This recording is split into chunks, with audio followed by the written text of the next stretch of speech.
శ్రీ గురుభ్యో నమః. 2025 ఆగస్టు 21వ తేదీ గురువారంతో ప్రారంభమై 31వ తేదీ ఆదివారంతో అంతమయ్యేటువంటి ఆగస్టు నెలలోని చివరి 11 రోజుల్లో సింహరాశిలో జన్మించిన జాతకులకి ఫలితాలు, సూచనలు, సలహాలు క్లుప్తంగా 4 పాయింట్లు తెలియజేయబోతున్నా. ముందుగా ఒక చిన్న గమనిక. సెప్టెంబర్ నెలలో విశాఖపట్నంలో నేను 2 రోజులు, అలాగే బెంగళూరులో కూడా ఒక 2 డేస్ ఉంటాను.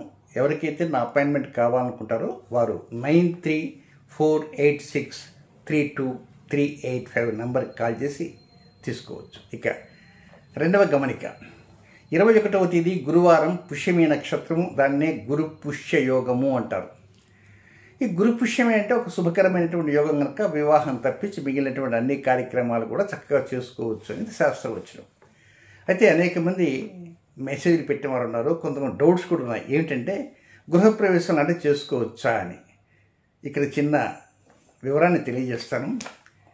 21వ తేదీన శ్రావణ బహుళ త్రయోదశి తిథి వచ్చింది.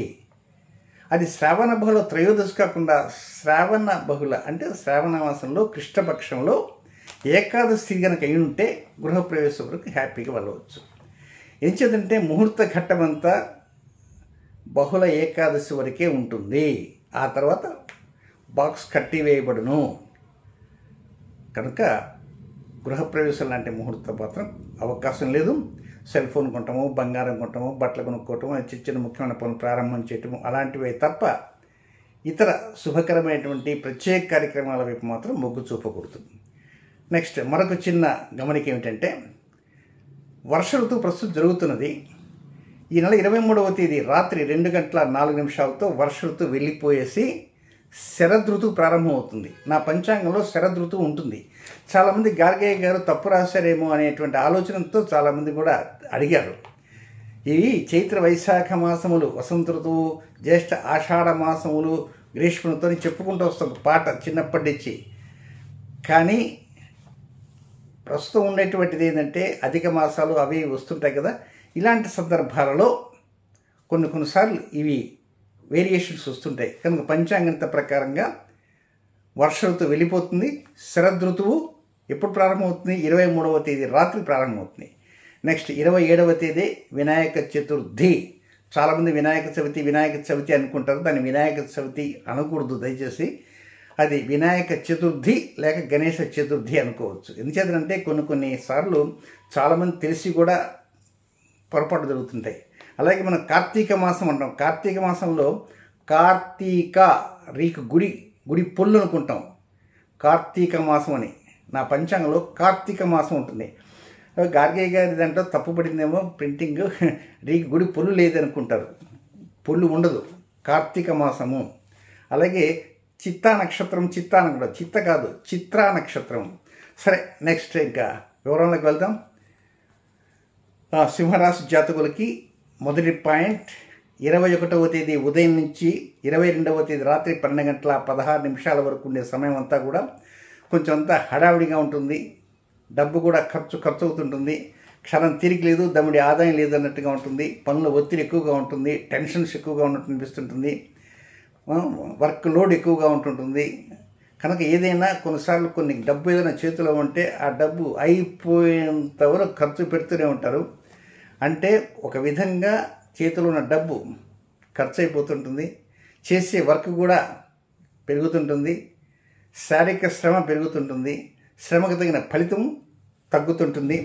ఒక్కోసారి విసుగు ఇవన్నీ వస్తుంటాయి. షేర్ మార్కెట్, జూదము అలాంటి వాటికి చాలా దూరంగా ఉండాల్సిన అవసరం అంతా ఉంది. తొందరపడి అలాంటి వాటి వైపు మొగ్గు చూపకూడదు. కొంచెం ఖర్చు ఎక్కువగా ఉంటుంది. డబ్బులతో పని ఎక్కువగా ఉంటుంది. అప్పు కూడా ఒక్కోసారి కష్టంగా ఉంటుంది తీసుకోవాలంటే. కనుక ఏది ఏమైనా 21, 22 తేదీల్లో ఏ పనులైనా బ్రేక్స్ పడకుండా చాలా జాగ్రత్తగా ఆచితూచి అడుగులు వేయటానికే ప్రయత్నం అంటూ చేయండి.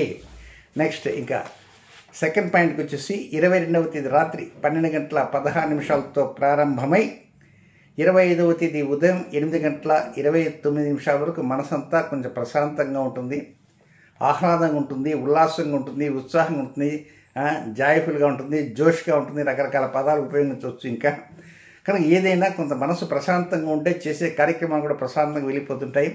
మనసుతో పాటు శారీరకంగా కూడా చాలా ప్రశాంతంగా ఉంటారు. సుఖవంతంగా నిద్రపోవడానికి కూడా అవకాశాలు ఉంటాయి.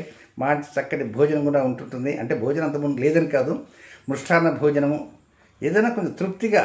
ప్రతిరోజు కొంతమంది ఇంట్లో బ్రహ్మాండ భోజనం ఉన్నప్పటికీ కూడా తృప్తిగా తినలేకపోతుంటారు. ఏంటంటే ఏవో రకమైన టెన్షన్స్ అవి ఇవి వాటి వలన ఒక్కోసారి పని ఏమి లేకపోతే ఇంట్లో గడ్డితో చేసిన పచ్చడి కూడా అదే పరమానందంగా తినగలరు, బ్రహ్మానందంగా తినగలరు. కనుక మనసు ప్రశాంతంగా ఉంటే ఏదైనా చక్కగా ఉంటుంది.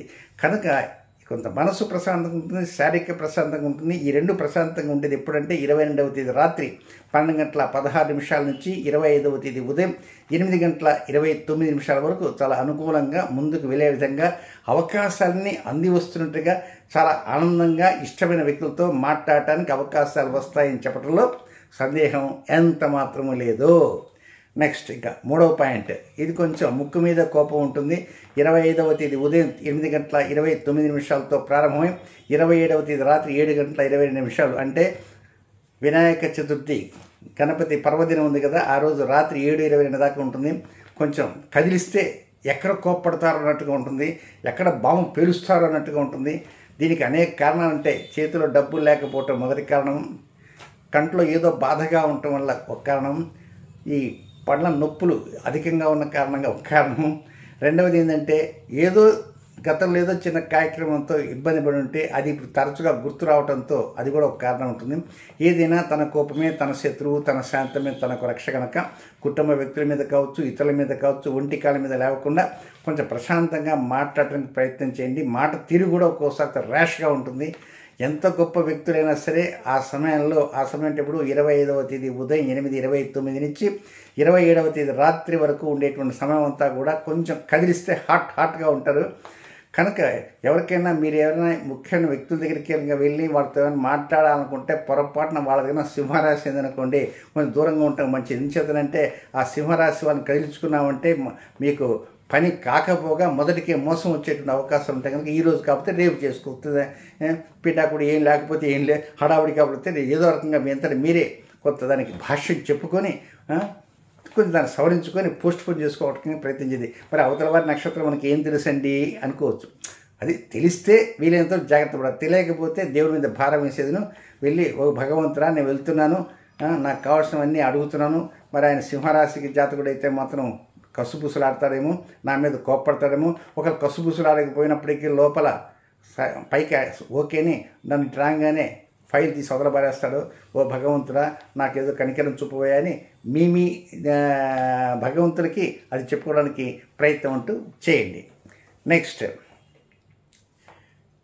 తర్వాత 4వ పాయింట్ ఏంటంటే 27వ తేదీ రాత్రి 7:22 ప్రారంభమై 31వ తేదీ అర్ధరాత్రి వరకు అంటే 28, 29, 30, 31 ఇదంతా 50-50గా ఉంటుంది. 50-50 అంటే 28, 29 ఏమో కొంతవరకు అక్క చెల్లెలతో, అన్నదమ్ములతో, మిత్రులతో, హితులతో, సన్నిహితులతో పిచ్చాపాటి బాగా మాట్లాడుతుంటారు, సరదాగా మాట్లాడుతుంటారు. ఒక్కోసారి సరదాగా మాట్లాడతారు, గడుపులో ఉన్నది ఏదో చెప్పరు, అవతల వాడి దగ్గర నుంచి వెతికి లాక్కుందాం అనేటువంటి ఆలోచనతో ఉంటారు.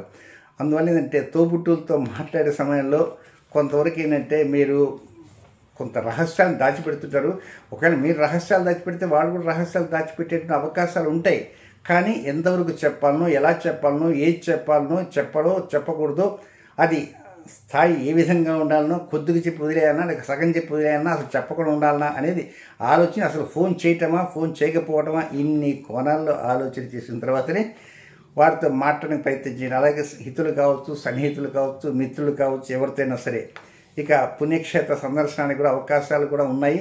కానీ ఏదేమైనా పైన వాతావరణం కూడా కొంచెం చూసుకోవడానికి ప్రయత్నం అంటూ చేయాలి. నెక్స్ట్ 30-31 2 తేదీల్లో కూడా కొంచెం ఆరోగ్య విషయంలో జాగ్రత్తలు తీసుకొని తొందరపడి హడావిడిగా కొంచెం ఓవర్ ఎక్సర్సైజ్ చేసేవాళ్ళు ఉంటారు. కనుక అలాంటి వాళ్ళు కొంచెం జాగ్రత్తగా తినండి. నెక్స్ట్ డ్రైవింగ్లో కూడా జాగ్రత్తగా ఉండాలా. అద్దె ఇంట్లో ఉండేవారు ఓనర్తో కూడా జాగ్రత్తగా ఉంటే మరింత మంచిది. ఇక ఉద్యోగం చేసేవారు, వ్యాపారం చేసేవారు, పై అధికారులు కానీ లేక సహ ఉద్యోగులు కానీ వారితో కూడా కొంచెం జాగ్రత్తగా సన్నిహితంగా మెలుగుతుండాలా. వాహన డ్రైవింగ్లో కూడా తొందరపాటు పనికిరాదు, నిదానంగా తోలడానికి ప్రయత్నం చేయండి. హడావిడిగా 100 km స్పీడ్లో పోవద్దు, వీలైనంత వరకు నిదానమే ప్రధానం. అనేటువంటి రీతిలోనే ప్రయాణం చేయాలా. ఎప్పుడు 30, 31 తేదీలలో. ఇక నెక్స్ట్ ఈ సింహరాశిలో జన్మించిన జాతకులకి నక్షత్రం వైజ్ వ్యతిరేక సమయాలు ఉన్నాయి, అవి తెలియజేస్తాను.